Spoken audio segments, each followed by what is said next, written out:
আসসালামু আলাইকুম। আশা করি আপনারা সবাই ভালো আছেন। আলহামদুলিল্লাহ আমিও আল্লাহর রহমতে ভালো আছি। চলে আসলাম আপনাদের মাঝে নতুন আরেকটি ব্লগ নিয়ে from my channel freedom man. আজকের ব্লগটি থাকবে MK250-র থার্ড সার্ভিসিং এর পরে ছোট্ট একটা রিভিউ। থার্ড সার্ভিসিং করার পর বাইকের পারফরমেন্স কেমন পাচ্ছি সেই বিষয়টাই আজকে আপনাদের সাথে আলোচনা করব। তো আলহামদুলিল্লাহ 4785 কিলোমিটার আমি রাইড করে ফেলেছি। এই পর্যন্ত আল্লাহর রহমতে তেমন কোনো প্রবলেম হয় নাই আমার। থার্ড সার্ভিসিং গুলা তারা খুব প্রপার ভাবেই করছে। আজকে আমি রাইড করতেছি পিলিয়ন সহ। মোটামুটি আজকে আমার এভারেজ স্পিড 90+। থার্ড সার্ভিসিং এর পরে আমি যে জিনিসটার খুব ভালো একটা রেসপন্স পাইছি সেটা হলো গাড়ির থ্রোটল রেসপন্স। থ্রোটল রেসপন্সের পারফরমেন্সটা অনেক বেটার হয়েছে। খুব অল্প থ্রোটলেই বেশ ভালো রেসপন্স করতেছে গাড়ি, যেটা আমাকে ওভারটেকিং এর ক্ষেত্রে ভালো কনফিডেন্স দিচ্ছে। এরপর আসি এর ভাইব্রেশনের দিকটা নিয়ে। যেহেতু আমি মোটামুটি 4500+ বাইকটা রাইড করে ফেলছি, মোটামুটি এখন আমি এই গাড়ির সাথে ভালো একটা ইউজ টু হয়ে গেছি। সেই ক্ষেত্রে ভাইব্রেশনের ফিলটা আমি আসলে সেইভাবে রেগুলার বুঝতে পারি না, হঠাৎ বুঝতে পারি। হয়তোবা আমি ইউজ টু হয়ে গেছি, সেই কারণে আমি হয়তোবা সেই জিনিসটা এখন সেইভাবে ফিল করতে পারি না। মাঝে মধ্যে ভাইব্রেশন আমি পাই, তবে আমার কাছে মনে হয় আগের থেকে তুলনামূলক অনেকটা কমছে। এই সার্ভিসিং এ যেহেতু আমি এলফ লুব্রিকেন্টটা ব্যবহার করছি, থেকে ইঞ্জিনের পারফরমেন্সটাও এলফ আমাকে ভালোই দিচ্ছে। ঢাকা সিটির ভিতরে আমি হিটিং ইস্যু পাইছি, হাইওয়েতে আমি সেই হিটিং ইস্যুটা পাই নাই বললেই চলে। 4500 কিলোমিটার চলার মধ্যে একটা বিষয়ে আমি খুবই হতাশ সিএফ মোটর প্রতি। আমার গাড়ির কিছু কিছু পার্টে বেশ ভালো রকমের জং পড়ে গেছে, এই বিষয়ে আমি খুবই হতাশ তাদের বিল্ড কোয়ালিটিটা নিয়ে। আমার পিছনের ডিস্কে একটু জং আছে, প্লাস লুকিং গ্লাসের এই সাইডটাতেও জং, কালারও উঠে গেছে। বিল্ড কোয়ালিটিতে তাদের এই দুটা বিষয় আমাকে খুব নিরাশ করছে। 8 মাস প্লাস গাড়িটা আমি চালাচ্ছি, এর মধ্যেই এইটুকু কালার ডিফেক্ট, যেটা মরিচা পড়ছে আর কি। তা আমি সার্ভিসিং এর সময় বিষয়টা জানাইছিলাম, তারা আমাকে বলছে আমি যে জায়গা থেকে গাড়ি ওয়াশ করাই সেটার পানি হয়তো বা খারাপ, সেই জন্য।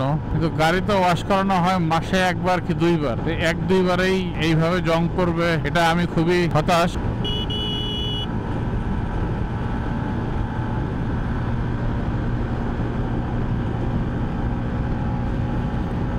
দেখতেই পাচ্ছেন আমি কতটুকু স্পিডে গাড়ি চালাচ্ছি, সেই সাথে গাড়ির ব্যালেন্স, কন্ট্রোল সবকিছুই আলহামদুলিল্লাহ ভালো, যথেষ্ট ইমপ্রুভ হয়েছে।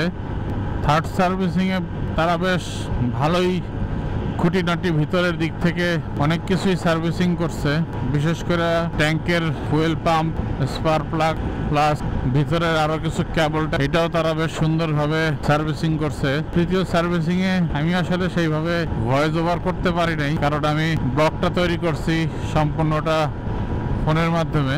এবার আসি মাইলেজ নিয়ে।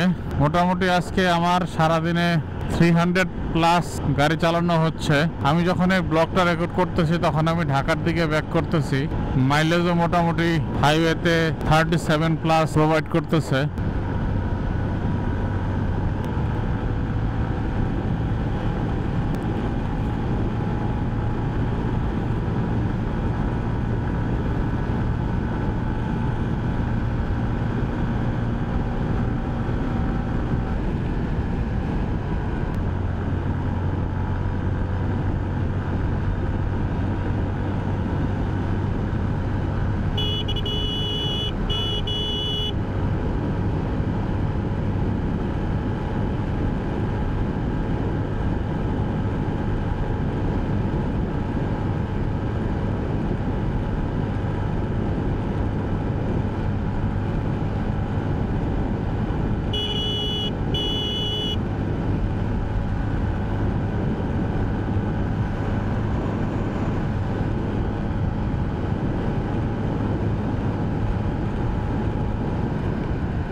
পিলিয়ন সহ আমি কিছুক্ষণ আগে 124 হিট করছি। ওভারঅল এতটুকুই রিভিউ দেওয়ার, এর বাইরে আর আসলে রিভিউ দেওয়ার মতো কোনো কিছুই নাই। এই মুহূর্তে সময় 3:57। আমি এখন অতিক্রম করতেছি মির্জাপুর রেলওয়ে ওভারপাস।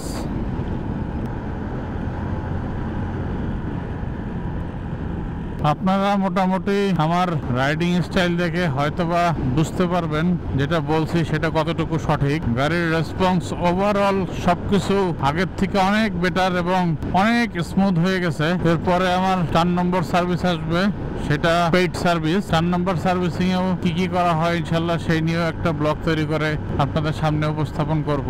আজকে বেশ লম্বা একটা রাইড হয়েছে, সেহেতু আমি আর সেইভাবে কিছু বলতে চাচ্ছি না। যত দ্রুত সম্ভব বাসায় ফেরার জন্য চেষ্টা করতেছি। ইনশাল্লাহ পরবর্তীতে নতুন ব্লগে নতুন কোনো কিছু নিয়ে আপনাদের সামনে আসব।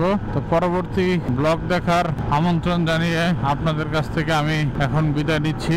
সবাই ভালো থাকবেন, সুস্থ থাকবেন। ফি আমানিল্লাহ।